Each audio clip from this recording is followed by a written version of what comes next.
Hi everyone, welcome to another Jiu-Jitsu Fundamentals lesson. Today we're going to move beyond guard passing uh, into some submissions, which is what everybody wants to do, right? So we're just going to get right into it.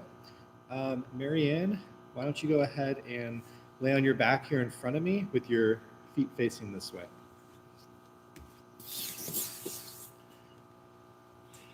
Okay, so we talk a lot about passing the guard, getting around their legs and above their hip line, which is where I find myself now. Um, so when we're here, a typical side control position will look something like this. Right, so I've got underhook control on this side. I'm cross-facing her jaw here. Now for Marianne, a good position for her if you're bottom is to get your frames. She's gonna have one frame against my neck and the other against my hip. Stick here, so you can see she's got forearm here, and this is the position we typically teach people if they're starting to wanting to create some space and shrimp their hips away. Go ahead and show them a shrimp. So she can shrimp away, get her legs back between us, and now I've got to pass the guard again, which I don't want to do. So we're here, and she's got her frames. Now, first thing I tell people is like I've passed her hips, I'm past her legs now. I've got four limbs to her too, so I will often try to use that to my advantage. One way I do that, and this might be a little difficult to see, but if I'm here, I will often try to lean back just a little so I can pummel my left leg in. If her arm is here, I'm trying to take my left leg and bring it in and then back over, which would look something like this. I'm bringing it in and then I'm bringing this knee over to pin her bicep underneath my shin. When we go for submissions, attacking an arm or a leg, we're often basically trying to isolate one from the other. So I don't want Marianne to be able to clasp her hands together. I don't want her, if I was going for like a knee bar, to be able to cross her ankles. I need to be able to create separation so I can isolate a limb. So we're here. I'm in side control. I'm going to pummel this leg in and slide it over her arm, ensuring now that this arm is completely isolated. This arm is taken completely out of the equation.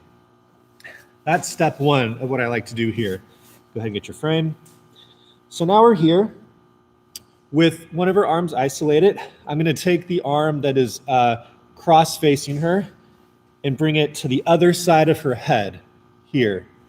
So my left arm right now is under her head. I'm driving my shoulder into her jaw, but I've got one arm isolated. Now I feel extra comfortable taking this arm, bringing it to this side of her head, stamping my elbow down and pulling her to me. I want her head to basically be trapped between my knee and my elbow. In particular, I want her to be looking up. I don't want her to be able to turn her face in one direction or the other. We always teach that the body follows the head. If she's looking this direction, I know that her body, her hips, have to go this direction. If she's looking towards me, I know her body's got to go this direction. So if I can keep her in this neutral place here, keep her looking straight up, I know that she's going to have a hard time. So now, underhook remains. I'm going to take this hand, I'm going to pummel it inside here, just like that. So I'm here, my left arm comes inside and then comes back out to get a grip. Standard key lock or Americana grip, I'm going to be grabbing my own wrist. So again, we're here. I'm bringing this arm under hers, around and getting a grip on her wrist, and I'm pinning it to the mat. Let's scoot back just a little bit. So I'm just going here, pinning it to the mat. Right now, her arm should be making an L shape or a 90-degree angle, out, up, pinning her wrist. Now, it might be a little difficult to see, but when I'm pinning her wrist and preparing for this submission, I'm not gripping with my thumb. I'm not getting a grip around her wrist like so. I'm getting basically, I think it's called like a C grip, where I cut my hand and my thumb is not going around her wrist. Here. Now, this arm that had the underhook, it basically can stay right there, and all I'm going to do is take my right hand and grab the top of my left wrist.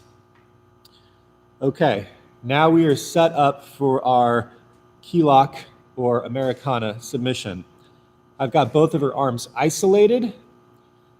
I'm above her hips, so her legs aren't in the equation anymore, and I'm ready to go. So, to finish this submission, just very quickly, it's going to look something like this. All right. I'm basically putting a lot of pressure on her shoulder when I do this. So, some things to keep in mind, some details. When I'm going for this submission, for Marianne to relieve pressure or to try to get out of it, she wants to turn her wrist towards me and try to straighten her arm either straight up or straight out. Oftentimes, if you've grappled before, you'll know that when you go for the submission, people will also arch their back, to try to help alleviate some of the pressure that's going to their arm. So, when I'm trying to finish this submission, there's some things I want to keep in mind to help counteract some of those counters that she can do. Number one, I want to rev the engine, right? Like rev the motorcycle. And I'm going to do that by my left hand gripping her wrist. I'm going to turn it out like this, like I'm revving my motorcycle, vroom, vroom, right? I'm turning it and I'm making her wrist, or rather her palm, face up, and if possible, even to this side, to the direction of the camera right now, as opposed to being able to letting her turn it towards herself. So that's one, rev the engine. Number two, I said that she wants to straighten her arm up, right? Which is gonna make it harder for me to finish the submission. So I bring her elbow down towards her hips before I even start to try to finish the submission. So I rev, I bring her elbow down. Now, in order to finish it, I paint the mat with the back of her hand or her knuckles, right? So I'm taking her hand and I'm painting the mat. I rev, I bring her elbow towards her hips, and I start to paint the mat and just lift my right arm a little bit as I do so. It's a very powerful submission. They'll tap quickly if you've got it on. If you get it quickly and execute it well. The main things to keep in mind, like I said, are the ways they're going to try to alleviate that pressure by straightening their arm, turning their wrist in, and possibly getting their hips off the mat and arching their back up to alleviate that. So one more time from the beginning, she has her frames here.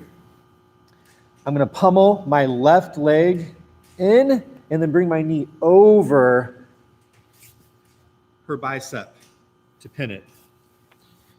Now my left arm comes out from this crossface and I pin her head between my elbow and my knee. I swim my left hand in. I get my grip, my no thumb grip. I pin her wrist to the mat. My right arm's already in place. All I need to do now is just grab my left wrist with it. I rev the motorcycle. I bring her elbow down towards her hip, and I start to paint the mat.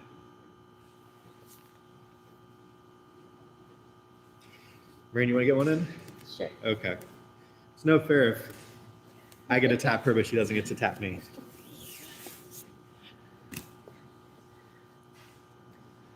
Okay, we're in side control. I've got my frames.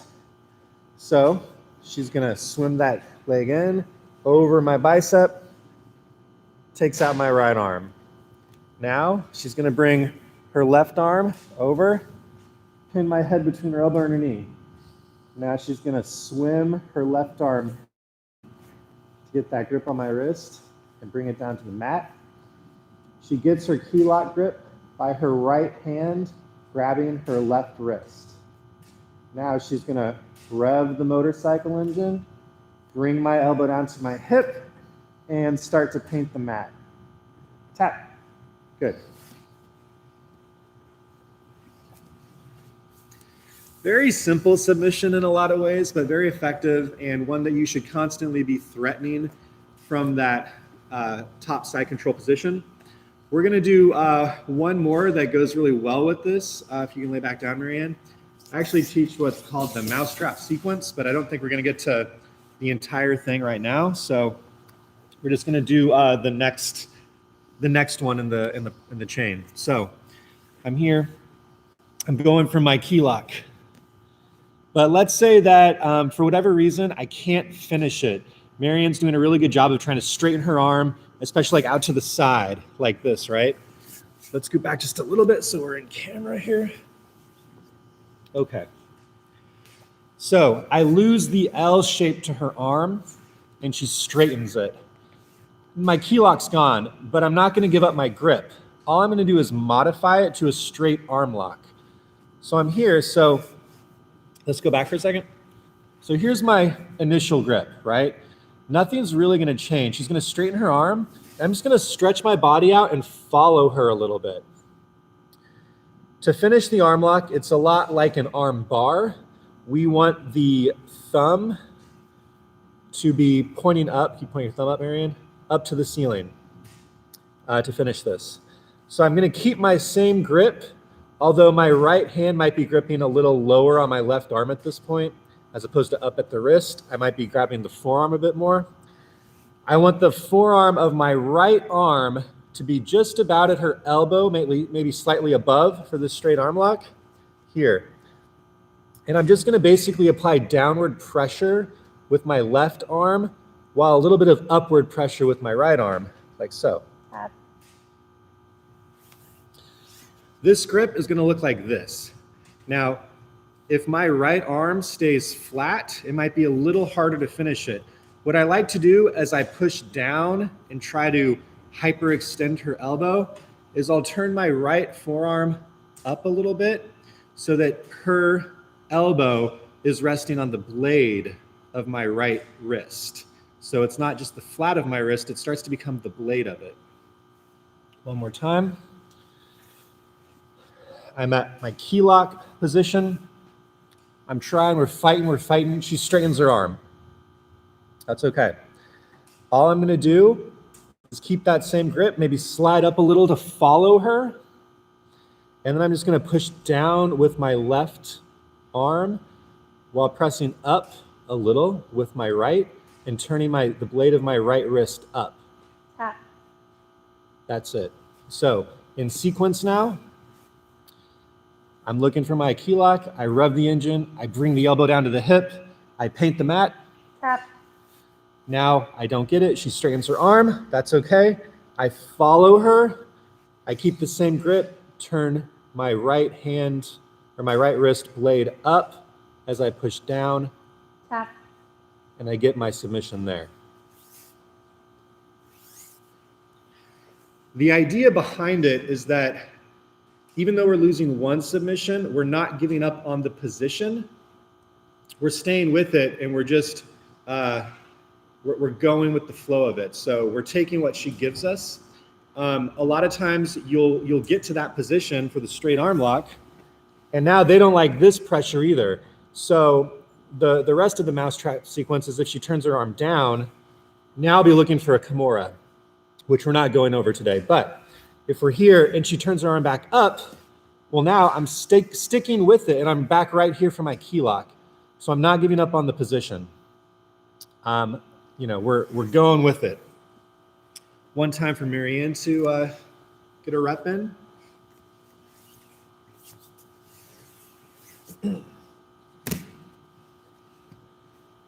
All right, I've got my frames. What did you do? Gonna slide over the bicep. Now I can't lock my hands together, so she's gonna be able to more easily isolate one arm. So now she's gonna attack my left arm. Yep. Get the wrist, pin the wrist down, L shape for my arm. She revs the engine, she brings her elbow to my hip, she paints the mat, tap. Now she's not able to get it because I straighten my arm. So she's gonna follow. Good.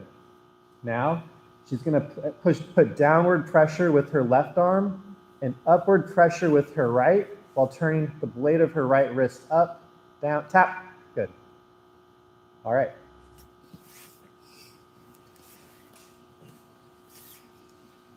So really simple sequence, guys. This is, every white belt's gonna learn this fairly early in their jiu-jitsu career, but it's a great way to threaten from side control, keep them thinking. There's a lot of submissions once we get that arm isolated, obviously that we didn't go into, but one of my favorite positions, one of my favorite submissions, though at the higher levels, it can be hard to finish this one. So just keep that in mind. All right, that's all we got for you today.